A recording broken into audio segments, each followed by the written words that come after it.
habilidades. ¿Cuáles son esas habilidades? La habilidad de atención. De pronto ustedes se han educado en una nueva generación en donde poner atención no es tan necesario por las herramientas nuevas que tenemos. Y ustedes van a decir, no, pero yo sí pongo atención. El problema es que de pronto esa habilidad se ha ido perdiendo a lo largo del tiempo. Entonces, es algo que tenemos que recuperar. ¿Cómo pongo atención? Y estar poniendo atención no es nada más estar sentado y, por ejemplo, estar escuchando, porque eso es escuchar, no es poner atención. Poner atención es cuando uno busca los detalles y encuentra lo importante que es cada parte del mensaje que uno está dando. Ese es uno. Entonces es atención. Dos, segunda cosa que han ido perdiendo las nuevas generaciones, memorización. ¿Por qué? Porque hoy los aparatos tecnológicos nos han permitido tener mayor cantidad de memoria a partir de un teléfono celular. Ejemplo, voy a ser muy claro en esto. Luz, por favor, ábreme tu micrófono. Dime, por favor, el número de teléfono de tu mamá. 55 69 07 06 32. Excelente, Luz. Ahora, deja abierto tu micro. Tú misma dime cuál es el número de teléfono de tu tío. No me lo sé. Exactamente, eso es lo que pasa, Luz, que a lo largo del tiempo hemos ido perdiendo esta capacidad de memoria. Antes no había teléfonos celulares y los seres humanos nos aprendíamos alrededor de unos 20 o 30 teléfonos porque era a los que teníamos que llamar de emergencia, mínimo el teléfono de mamá o de la casa, porque antes no había de cada quien, el teléfono de la abuela, el teléfono del tío y a lo mejor de las amigas, ¿no? Y entonces ya sumaban entre todos ellos unos 10 o 15 números que nos aprendíamos. Ese es el segundo proceso que hemos ido perdiendo los seres humanos, el proceso de memorización. Entonces ya llevamos dos. Atención, memorización es el segundo. El tercero tiene que ver con la habilidad para calcular y lo hemos ido perdiendo todos los seres humanos. Entonces, si ustedes, por ejemplo, les preguntan a la maestra Laura en el asunto del circuito del habla, a ver, Diego, dime, ¿qué es la muñequita? Abre tu micro.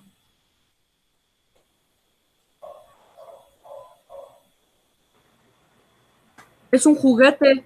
Entonces tú, de manera inmediata, contestas. Y a lo mejor la maestra dice, no, no, no, pero ¿qué es en este contexto? Y entonces tú contesta. No importa que te equivoques. La idea es que tú tengas las herramientas para poder avanzar. Gracias, Diego. Entonces, yo quiero que ustedes vayan tomando estos elementos porque justamente en el examen, pues no va a haber alguien que les diga cómo se hacen las cosas. Por eso es que de pronto es tan difícil el asunto de la dinámica con los profesores, ¿no? De decir, oye, a ver, es algo sencillo, lo que quiero o a lo que yo te estoy empujando es a que tú contestes, ¿vale? Muy bien, pues vamos a ir al classroom de la parte de geografía, historia y formación cívica. Vamos a seguir trabajando con historia y les voy a pedir por favor que se ubiquen en la guía Larus. La semana pasada la puse. Por acá creo que lo tengo. Pero puse mis revoluciones liberales. Ok, ustedes tienen el material. No, no está en el material, está en novedades. Aquí en novedades, en la parte de abajo está la guía Larus. Y se van a ubicar ustedes en la parte. Déjenme nuevamente la pongo. Y se van a poner en la parte de la página 50 y déjenme ver cuál es para que ustedes la puedan tener también. Van a escribir en su cuaderno las preguntas, las respuestas, solo las respuestas. Solo las respuestas, ¿eh?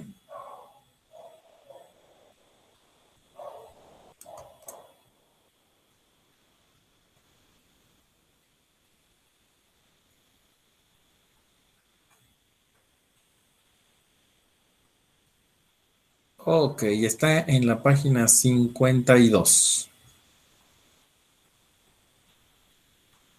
Página 52. Anoten, por favor, las preguntas. ¿Sale? Las respuestas, perdón. Las respuestas. Solamente en el cuaderno, las respuestas. Pregunta número 1. ¿Cuál es la civilización que surge en el lejano oriente desde el siglo XVI? Las estructuras sociales son rígidas y la economía estuvo basada en el trigo, mijo, arroz y cebada. La escritura fue pictográfica y uno de sus filósofos más importantes fue Lao Tse. ¿Quién es? China, perfecto, anótenlo. Número 1, China. Número 2, Dafne. ¿Cuál es el acontecimiento que marca la división entre prehistoria e historia? A ver, en lo de cuál es el acontecimiento que marca la división entre la prehistoria y la historia. Ajá. A ver, está. La prehistoria estudia los sucesos acaecidos antes de la apariencia el hombre y la historia inicia en el origen del hombre. La prehistoria estudia el origen del hombre de la invención de la estructura. Creo que esa no es. Ok, ahí está. ¿Cuál es el acontecimiento que marca la división entre prehistoria e historia? La invención de la escritura. La invención de la escritura, muy bien. Número 3, Lalo. ¿Listo? ¿Estás listo, Lalo? Sí, profe. Perfecto. Periodo perteneciente a la prehistoria que se desarrolló, déjame ver dónde me quedé, ajá, que se desarrolló hasta el 10.000 antes de Cristo. Durante él tuvo su origen la especie humana en África, posteriormente se dispersó por Europa, Asia y Oceanía. Paleolítico. Paleolítico, muy bien, Lalo. Número 4, Diego. Los adelantos más importantes de este periodo se llevaron a cabo en la media luna fértil y creciente fértil del Nilo. Podemos mencionar el desarrollo de la agricultura, la ganadería, el sedentarismo, la fabricación de herramientas elaboradas con piedra pulido, cobre, bronce, estaño o hierro.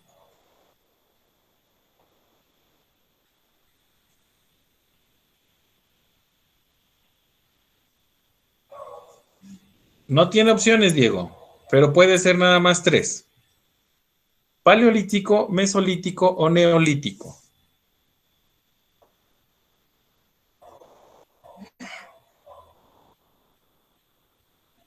No te preocupes, Diego. Fíjate bien. Esto ya no lo tienes que olvidar, por favor. En el neolítico aparecieron Egipto, India, China, Mesopotamia. Y aquí está hablando del río Nilo.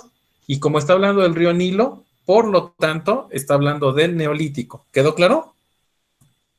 Muy bien, Diego. Ahora le Sí, voy a maestro. preguntar a Paola. Paola, tipo de gobierno característico de las civilizaciones agrícolas de la antigüedad.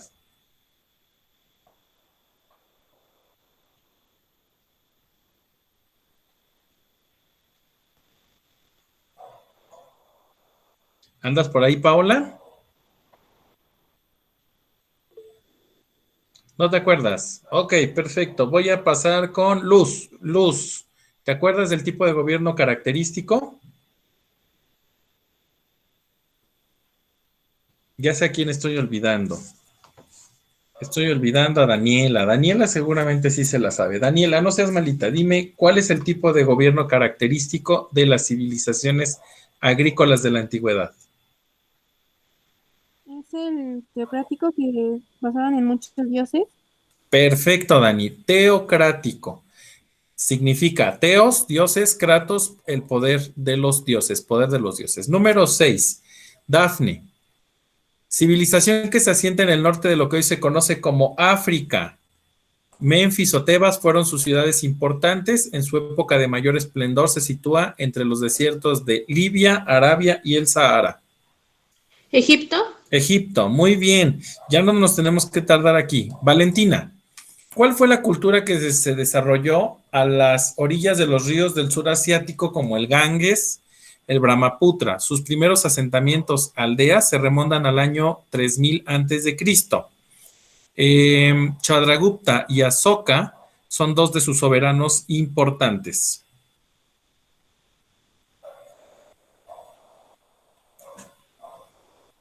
Vale, ¿andas por ahí? Oh, ¿es que la profe? Yo, profe. A ver, adelante. Díganme los dos. ¿Civilización egipcia? No. La hindú. ¿La civilización qué? Hindú. Hindú. Muy bien, con H. Abusados, ¿eh? Ahora, número 8. Lalo. Significa lugar entre dos ríos y en ella se asentaron las civilizaciones Sumeria, Acadia, Siria y Caldea. Mesopotamia. Mesopotamia, perfecto. René. Presenta como aportaciones a la humanidad el código de Manú, el budismo, los números llamados arábigos, los Vedas, el Mahabharata, el Ramayana, el ajedrez y el polo. ¿La hindú? Perfecto, la hindú. Número 11. Voy con Carlos. Carlos, ¿se consideran Profe, se inventores? faltó una. ¿Me salté una? Presentan La 9. aportaciones. La 9, perfecto. A esta va a ser para Carlos. Carlos, esta está muy fácil. Civilización en la cual Chi Huang Ti inicia la construcción de un muro que protegería el imperio de las incursiones de los mongoles. Con eso ya sabes cuál es el China. tema. China, muy bien. Siguiente pregunta. Andrea, no seas malita.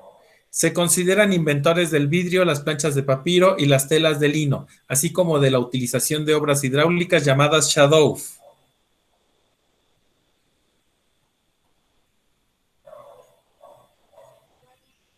Andrea. ¿Hindú? No, no es la hindú. El Nilo Egipcia. egipcio. Muy bien. Y número 12. Voy con Marco. Marco, dime, ¿qué rey caldeo inicia un periodo de esplendor en Mesopotamia?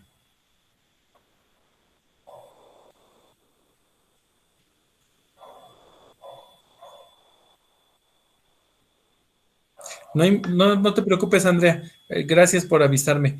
Marco, dime esta número 12.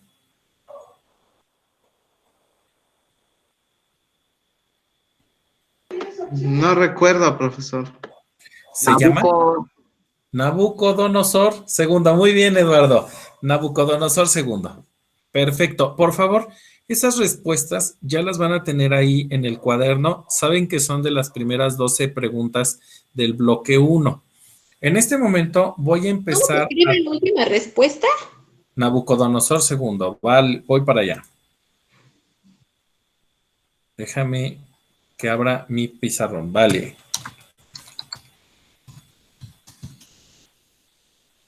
Así, Dafne. Nabucodonosor II. ¿Sí lo ven? Sí, parece un trabalenguas. Sí, él es el rey caldeo, es decir, fue de Mesopotamia y fue uno de los más importantes. Bueno, pues déjenme les platico. Hay una cosa que se llama los modos de producción. Y aquí lo están viendo ustedes en su pantalla. Modos de producción. ¿Qué es un modo de producción? ¿Alguien sabe?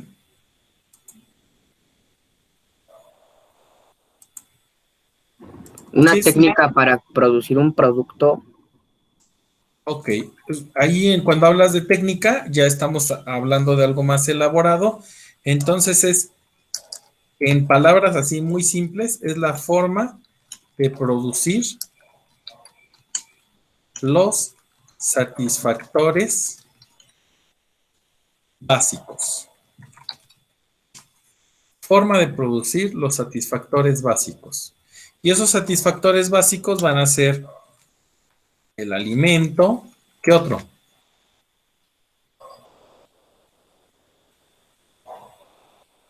La vestimenta. La vestimenta. Falta uno más. ¿Comercio? Eso ya es más evolucionado. Antes del comercio hay algo un poquito más básico. Forma de producir los satisfactores básicos. El alimento, la vestimenta, estoy de acuerdo. Y la vivienda. Son cosas básicas que hablan del modo de producción. Por favor, vayan anotando esto en su cuaderno, porque esto no lo tenemos en el Classroom. El primer modo de producción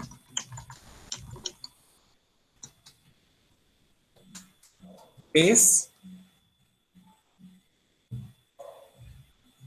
la comunidad primitiva.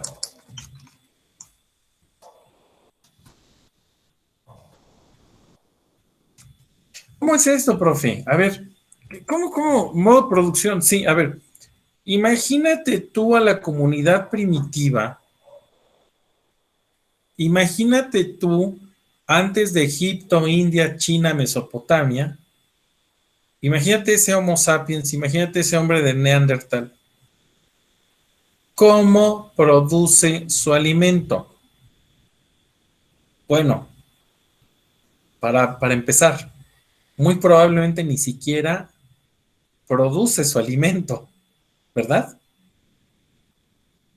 ¿Qué tendría que suceder Lo para caza o lo recolecta.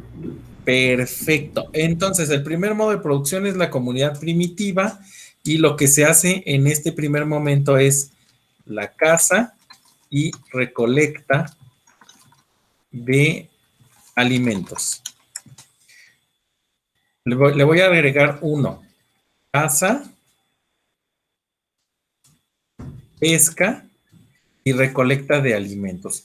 Entonces, el ser humano ve, por ejemplo, una manzana en un árbol y el modo de producción es ir a tomar esa manzana, llevarla a la cuestión de empezar a recolectar y después llevarla a la comunidad para que entre todos puedan comer esa manzana y es la primera forma de producir un producto, ¿sale? Eso tiene que quedar así muy, muy claro. La segunda situación, a ver, imagínense a varios hombres de la época primitiva, ¿qué harían para poder consumir carne? La casa. La caza, ¿cómo cazaban? A ver, platícame. Con armas de piedra talladas. Ok, pero ¿a poco nada más uno agarraba y salía y cazaba al mamut? Iban en grupos para entre todos poder lastimar al mamut y pues matarlo Exacto. y comérselo. Entonces, el primer modo de producción tenía que ver con actividades que se realizaban en grupos, en grandes grupos. Y aquí aparece una primer división social del trabajo. Y esa primera división social del trabajo habla de que los hombres se van a la caza y a la pesca y que las mujeres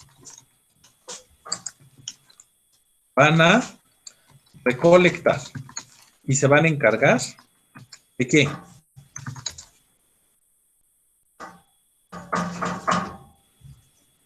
¿Alguien sabe de qué se va a encargar además de recolectar? ¿De cocinarla? De cocinarla y de cuidar a los hijos, si es que había.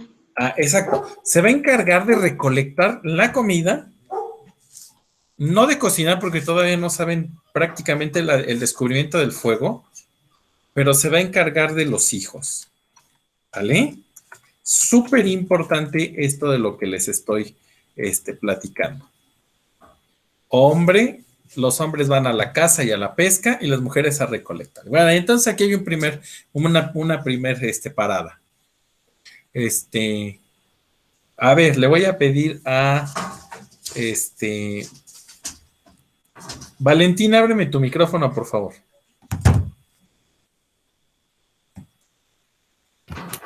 Sí. Vale. Pregunto yo, ¿tienes tú cuántos pares de zapatos? No sé. Muchas Aprox. como, no sé, más de 25, no sé. Ok, más de 25. Y aquí hay una primera razón por la que las mujeres se encargan de recolectar en su cerebro primitivo. Pues no quiere decir que sea malo, ¿no? También nosotros los hombres tenemos cerebro primitivo. Una de las funciones principales es recolectar. Y entonces hay que recolectar zapatos, hay que recolectar vestidos, hay que recolectar productos. Ustedes ven a una mujer en el supermercado y de pronto se van a dar cuenta de que una mujer pone desodorante, crema, y de repente va al pasillo en donde existe un producto de papelería que pudiera funcionarles y lo agarran y dice uno, ¿cómo puede ser posible? Porque en este primer modo de producción las mujeres se encargaban de recolectar y recolectaban justamente para poder sobrevivir. Por eso es que no se les ha quitado a las mujeres. ¿Ustedes han visto a un hombre ir al supermercado? ¿Sí? Ok, fíjense bien cómo es el asunto de un hombre, ¿eh? En el supermercado. Un hombre en el supermercado va a cazar. No es como las mujeres que van a tomar todos los productos, no, el hombre es, si a un hombre le dices, ve al supermercado y trae cereal, va a andar como un hombre de Neandertal buscando por todos los pasillos, hasta que encuentre el cereal. Va a encontrar el cereal, lo va a poner en su carrito y se va a salir del supermercado. No va a ser como el asunto de esta necesidad de recolectar como lo tenemos o como lo tienen más desarrollado las mujeres. Esto no quiere decir que los hombres no recolecten, porque hay muchos hombres recolectores, o que las mujeres no casen. Pero cuando no te has dado cuenta que, por ejemplo, a un microbusero, un coche se le cierra por alguna situación y este microbusero va atrás del que se le cerró. ¿Alguna vez han visto esta escena? Pues lo que hace el microbusero Vivirla. es ir a cazar al hombre que lo está molestando. ¿Por qué me molesta? Y se activa el cerebro primitivo. Entonces, en este primer modo de producción, que se llama la comunidad primitiva, así se elaboraban los satisfactores. Se cazaba, se pescaba, se recolectaba alimento. La vestimenta se elabora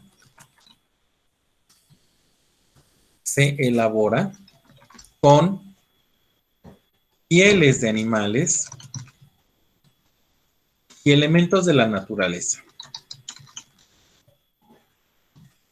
Si me preguntan, por ejemplo, de la vivienda, viven y se desarrollan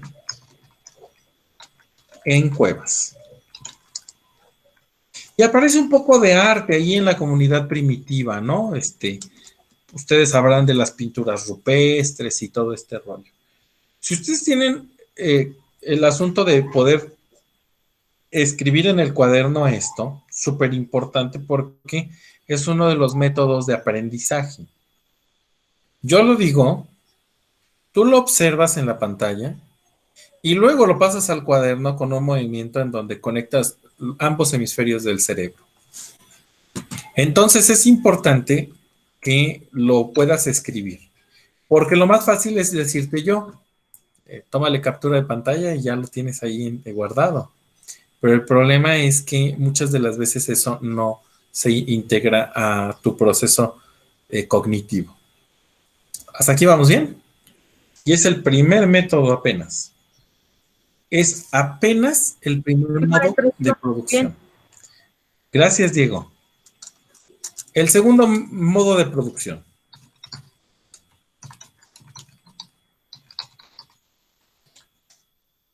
Se llama la esclavitud.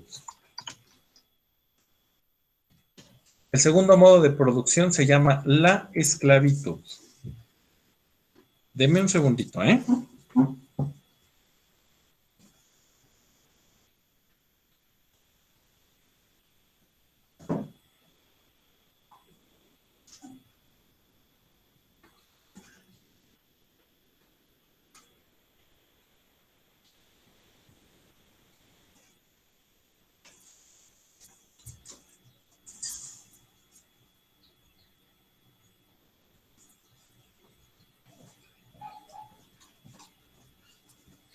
Ustedes disculparán, pero mi perrito es un poco inquieto. Entonces tenía que cerrarle.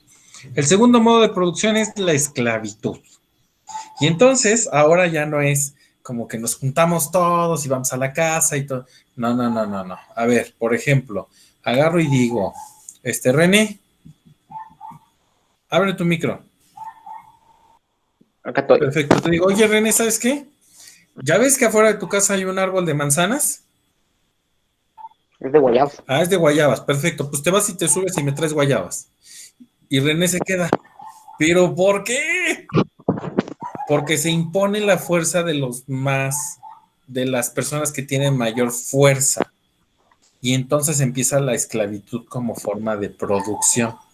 Ya no voy yo a ir a cazar, ya a pescar, sino voy a mandar a una serie de personas que me puedan permitir tener vivienda, alimento y que me puedan garantizar mi alimentación, mi vivienda y mi vestido. ¿Sale? Esa es la segunda forma de modo de producción, la esclavitud. Y hay algo terrible en este segundo modo de producción. Los esclavos pueden ser matados. El que tiene la propiedad del esclavo tiene la posibilidad de matarlo, porque es su esclavo. Como en Harry Potter, ¿no? A Dobby, pobrecito Dobby, que lo querían matar. Bueno, y hasta que fue libre por el calcetín que dejó, ¿verdad? Bueno, pues entonces, ese es el segundo modo de producción. Tercer modo de producción.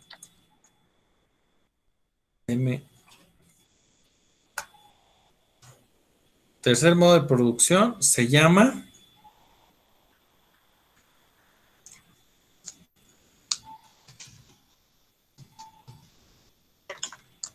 ¿saben cómo se llama? El feudalismo. Y aquí aparecen los reyes. Estos personajes que creen que son descendientes de origen divino y que ahorita vamos a platicar de manera muy particular de ellos. ¿Sale? Es el tercer modo de producción, el feudalismo. Y habla de aquella época en donde los reyes se creían que tenían el poder absoluto. El cuarto modo de producción se llama capitalismo. Y surge de aquí, del feudalismo. ¿Cómo surge del feudalismo? Ahorita lo vamos a entender. Aquí, muchachos, estaban los castillos y en las orillas había unas cosas que se llamaban burgos. Y ahí vivían los burgueses, que no son otra cosa que comerciantes. Y los comerciantes empezaron a tener mucho dinero, mucho poder, más que los reyes. Y se convirtieron en los que dirigían a las ciudades. Y después, con lo que vamos a platicar hoy, se van a dar cuenta de que se transformaron también en los gobernadores de esos países. Ya no eran los reyes, ahora eran los comerciantes los que estaban al frente del gobierno. Y a esto le llamamos capitalismo. ¿Cómo es el capitalismo? Aquí hay esclavos. Aquí en el feudalismo existen los siervos, que son especies de esclavos, pero a ellos no los puedes matar, a los siervos. Y acá, muchachos, están otro tipo de esclavos que se llaman los asalariados. Si nosotros trabajamos en la compañía de luz y somos asalariados, de alguna manera somos esclavos del modo de producción. Tampoco a los asalariados se les puede matar. Hay un quinto modo de producción.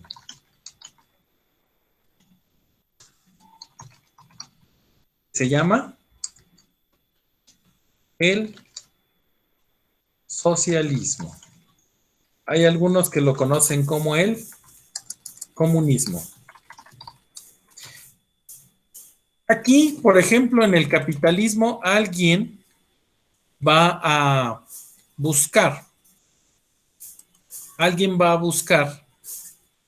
comprar un producto para poderlo ir vendiendo poco a poquito. Les voy a poner el ejemplo que ponen siempre en estos, cuando ven estos temas. En el modo de producción capitalista compran una vaca, una vaca lechera, empieza a hacer negocios el que compra la vaca lechera, compra unos botecitos, los empieza a llenar de leche, empieza a hacer negocio con alrededor de los vecinos, les vende la leche, los vecinos le pagan a ese productor, con lo que le pagan a ese productor compra otra vaca, ya son 2 vacas, puede extenderse otras 2 cuadras o 3 para seguir vendiendo la leche. ¿Sale? En el modo de producción socialista, va la misma vaca, ¿eh? La misma vaca. Compran la vaca, dice la persona que está a cargo de la comunidad, la vaca es de todos. Entonces la comunidad dice, es de todos. Sí, es una vaca lechera, dice alguien. Oye, pero no nos va a alcanzar leche para todos los días. Y entonces dice el otro, ya sé, hay que matarla entonces y hay que dividirnosla entre todos. Y matan a la vaca y se dividen entre todos. Fin, ya no hubo negocio. Así es el socialismo, me explico. Las mismas características de vida para todos. Eso propone el socialismo. Si tú vas a tener una casa, vas a tener una casa igual que la casa que tiene tu vecino. Por eso los chinos en el sistema comunista no les gusta mucho esa cuestión del socialismo, porque están viviendo en condiciones muy iguales y no pueden tener una casa más grande o no pueden tener un coche más grande, un coche más bonito. ¿Me explico? Entonces, estos son todos los modos de producción. La comunidad primitiva, la esclavitud, el feudalismo, el capitalismo y el socialismo. ¿Dudas hasta aquí? No, profe. Perfecto. No, maestro, no tengo ninguna duda. Excelente. Ahora voy a pasarme a mi presentación. Hoy les tengo preparada una presentación. Ustedes ya la pueden checar después, más tarde, en el Classroom. Se llama Revoluciones Liberales. ¿Y qué sucedió con las revoluciones liberales? Lo siguiente. Ustedes vieron los modos de producción, cómo se fueron realizando. Les hablé que surgió esta nueva clase social que se llama burguesía. Porque venían de acá, miren muchachos, ahorita los voy a poner en el... Surge en esta etapa, en la etapa del feudalismo. Ustedes ven aquí el castillo, en donde esta parte estaba diseñada y dirigida para el señor feudal. Y estos círculos azules que ustedes ven eran los burgos. Y aquí este burgo, por ejemplo, comerciaba o vendía zapatos. Este otro burgo de acá vendía vestidos. Este otro burgo de acá vendía herramientas. Estos burgos se empezaron a llenar de personas que comerciaban y se les llamaron burgueses. ¿Por qué? Porque vivían en los burgos. Y después estos burgos se hicieron tan grandes, tan grandes, tan grandes, que se comieron a los feudos. Pero eso tiene que ver también con una idea que cambió o que revolucionó al mundo. Me voy a regresar entonces para acá. Como tal, no vamos a ver toda esta información, ¿eh? No se preocupen. Bien, pues para empezar, en el feudalismo, muchachos, los reyes no tenían límites. Por eso las decisiones de gobierno, todas las decisiones del gobierno recaían sobre de ellos. Y a esa concentración del poder se le llamó absolutismo, porque solamente los reyes tenían el poder de decidir qué era lo que hacían con la economía, con el asunto de la comida, etcétera, etcétera. Ese sistema, muchachos, se basaba en la idea de que el monarca tenía el poder porque Dios se lo había heredado. Entonces, imagínate, tenían la idea de que los reyes tenían sangre azul. Por supuesto que hoy sabemos que esto no es cierto. Pues los reyes también tenían sangre roja. ¿Sale? Y en el siglo XVIII, ¿sale? Solamente se tenían por aceptadas las ideas del grupo de intelectuales que estaban rodeados los reyes. Esto, muchachos, fue dirigido por la Iglesia Católica. Entonces, realmente los que hacían ciencia eran los de la Iglesia Católica. Y a eso se le llamó despotismo ilustrado. Y aquí tienen un rey que tiene a su corte y que él come de manera lujosa y que él tiene vestidos muy caros, pero que el pueblo no tiene acceso a eso porque él, como tiene origen divino, como él nació de Dios, pues, de un descendiente de Dios, por eso es que podía tener estos privilegios. Pues resulta que en ese siglo XVIII la gente empieza a no sentirse escuchada, atendida, sino solamente explotado por los abusos de estos reyes. Y surge una línea de pensamiento al que le llaman liberalismo político. Y entonces la gente empieza a pensar que ¿por qué solamente los reyes son los que gobiernan? Y entonces dicen ellos, no. ¿Saben qué? Originalmente el poder o la autoridad reside en el pueblo. ¿Cómo va a ser posible que nos manden los reyes? Eso no es cierto. Nosotros tenemos la posibilidad de gobernarnos a nosotros mismos. Y surgen ideas, muchachos, como la Declaración Universal de los Derechos del Ciudadano, que hoy conocemos como derechos humanos. Esto, muchachos, causó la Revolución Inglesa, la Revolución Francesa y la independencia de las 13 colonias de Norteamérica. ¿Sale? Ok. Súper importante esto que estamos viendo aquí.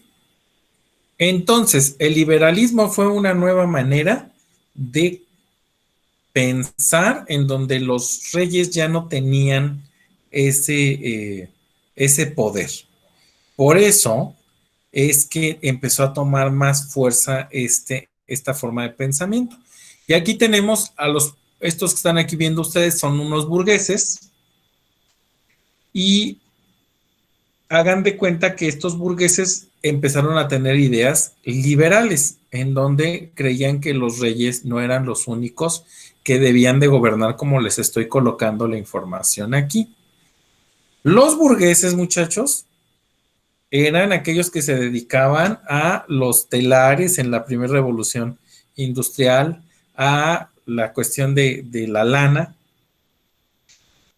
Eran banqueros, eran comerciantes, se dedicaban a las actividades enormemente productivas y que creen que pronto empezaron a tener, muchachos, una cantidad de dinero mucho mayor a la que a veces tenía la corona. Y la corona no tenía acceso a esas grandes fortunas. Esto provocó la disminución del poder económico en la nobleza.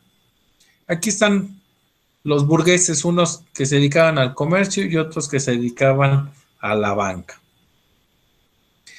La primera gran revolución que se da la dio este señor, Oliverio Cromwell, y la dio con la Revolución Inglesa, que se opuso al rey Carlos I. Y esto es algo que tienen que anotar. Anoten, por favor. En 1648, Oliverio Cromwell, aquí está. En 1648, Oliverio Cromwell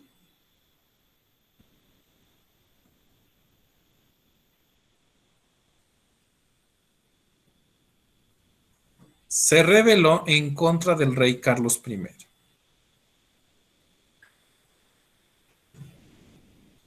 Les voy a resumir esta parte de la historia. Oliverio Cromwell gana la revolución, destituye al monarca, él empieza a gobernar, empiezan a tener una cámara como de diputados y de senadores en Inglaterra, muere Oliverio Cromwell y regresa a la monarquía. Qué feo, ¿no? Y imagínate, ya habían logrado ellos empezar a gobernar por sí mismo el pueblo, y cuando muere Oliverio Cromwell, vuelve toda la normalidad.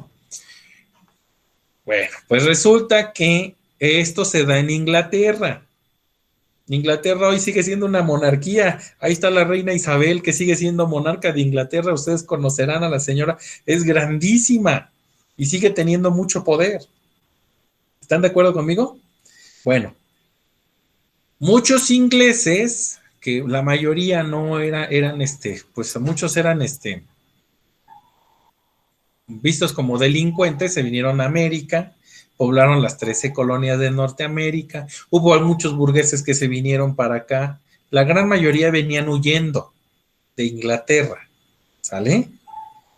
Sí, definitivamente, lo que me ponen aquí en el chat, que por eso ha vivido tanto, ¿no? Por eso es una teoría que tienen ahí, de que es reptiliana esta señora Isabel II, perdón. Se vienen esos ingleses aquí, a América, y entonces, pues aquí no hay rey. En América no hay rey. Ni siquiera el COVID puede con la reina Isabel. Sí, es cierto, tienes razón. Y entonces hagan de cuenta que ya una vez aquí en América dicen, oye, pues el monarca está allá del otro lado, ¿por qué le vamos a hacer caso a una persona que está tan lejos de aquí de América? Entonces, la independencia de las 13 colonias, muchachos, es algo que se considera una revolución liberal. ¿Por qué? Porque se independizaron de Inglaterra con las ideas de estos burgueses. Y van a notar lo siguiente. La independencia de las 13 colonias de Norteamérica se da el 4 de julio de 1776. Es una fecha que regularmente les preguntan en Comipems.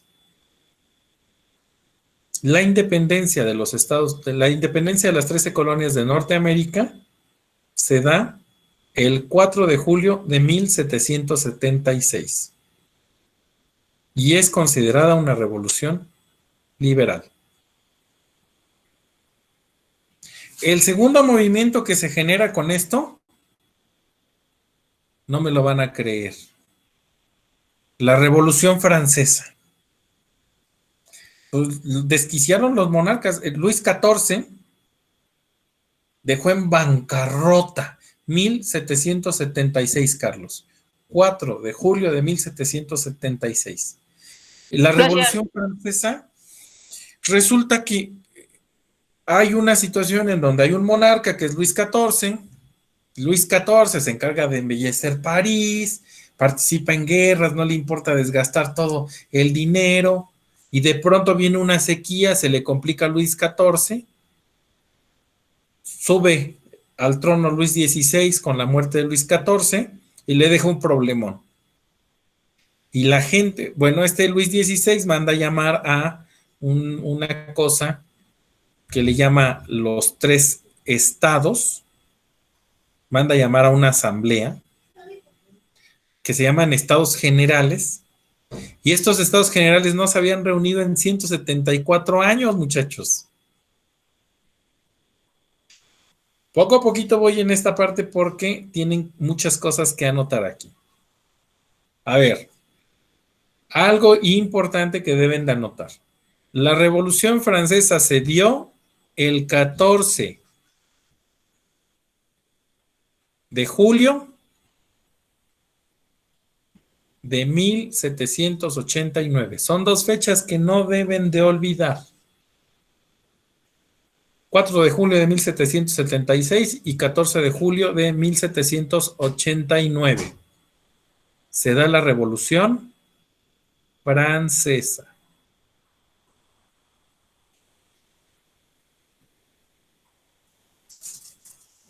¿Puede repetir, profesor? Disculpe. Claro que sí. 14 de julio de 1789. Se da la Revolución Francesa. Y aquí va un poquito la explicación de cómo se da la Revolución Francesa. Luis XVI manda a llamar a estos estados generales que se llaman la Asamblea. Y eso se los pueden preguntar en Comipems. ¿Por quiénes estaban conformadas la Asamblea? Por 3 estados. ¿Cuáles? La nobleza, el clero y el pueblo. Aquí lo tienen en la diapositiva. Eso, si gustan, lo pueden rescatar del material que les estoy dejando aquí. La nobleza, el clero y el pueblo. Pero quiero que pongan atención en esto. El pueblo estaba representado en su mayoría por burgueses.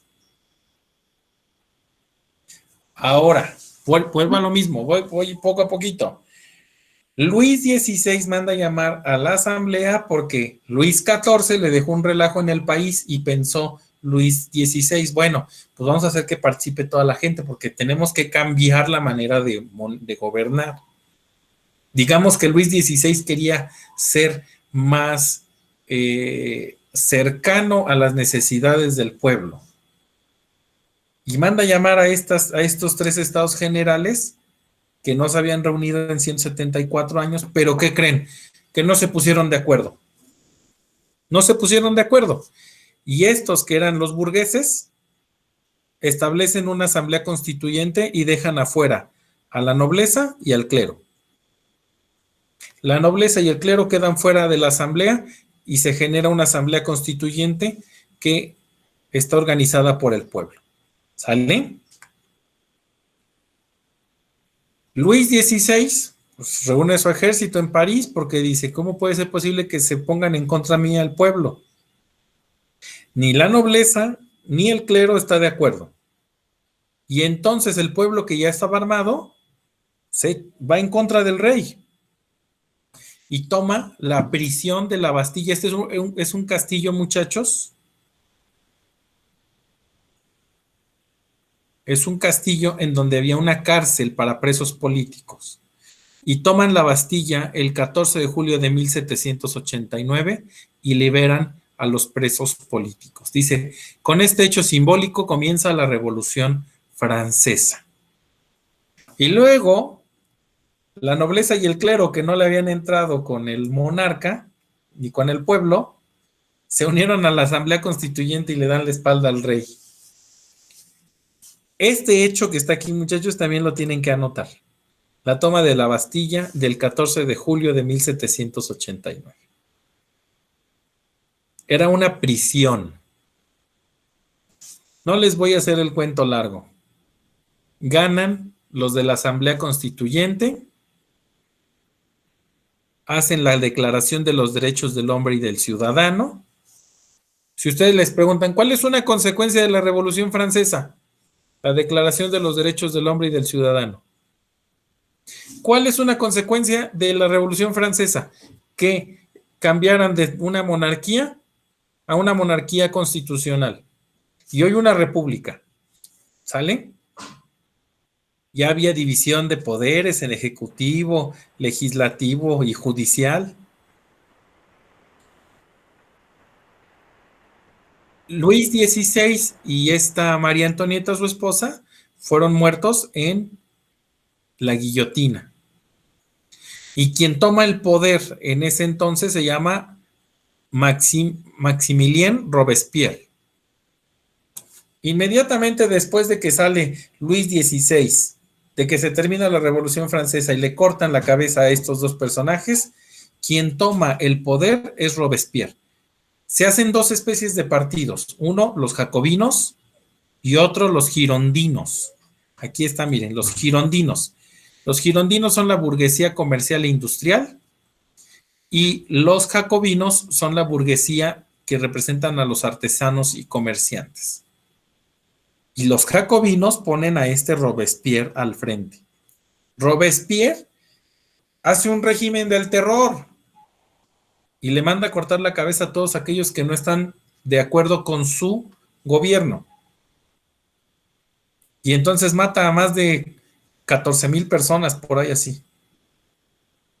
Evidentemente, Robespierre termina ejecutado. Aquí está el resumen de esta última parte.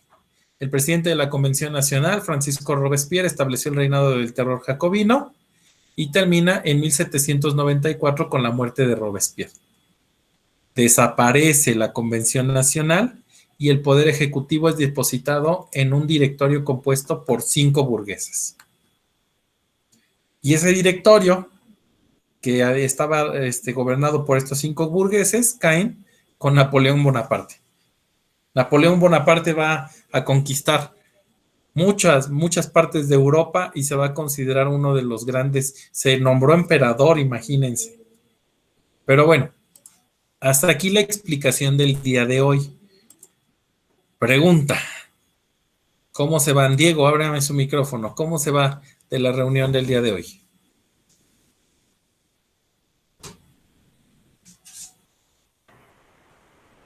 Bien, pues contento. Pues me gustan mucho las clases y pues nada más. Gracias, Diego. Dafne, ¿cómo te vas el día de hoy con esta sesión? Bien, muy bien, con conocimientos que no sabía y con la creencia de que el hombre dijo que era familiar de la reina de corazones.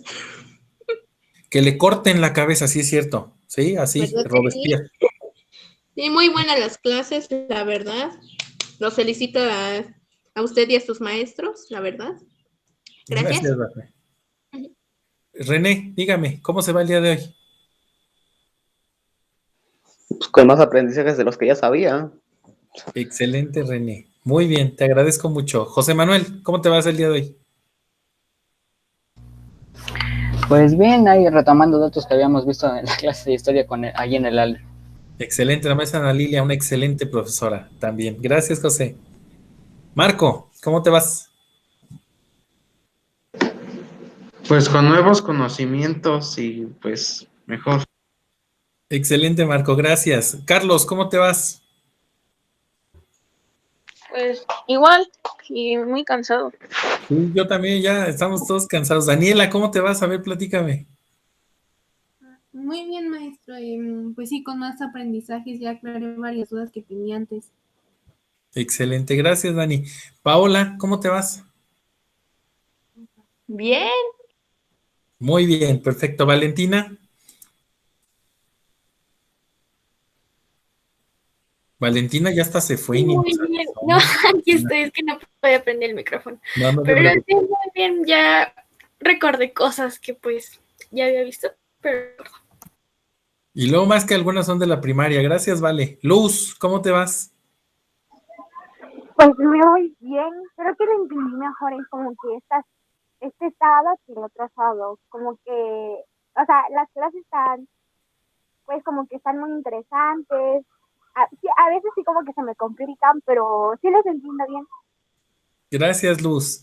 Muchas gracias. Sebastián, ¿cómo te vas? Muy bien, maestro.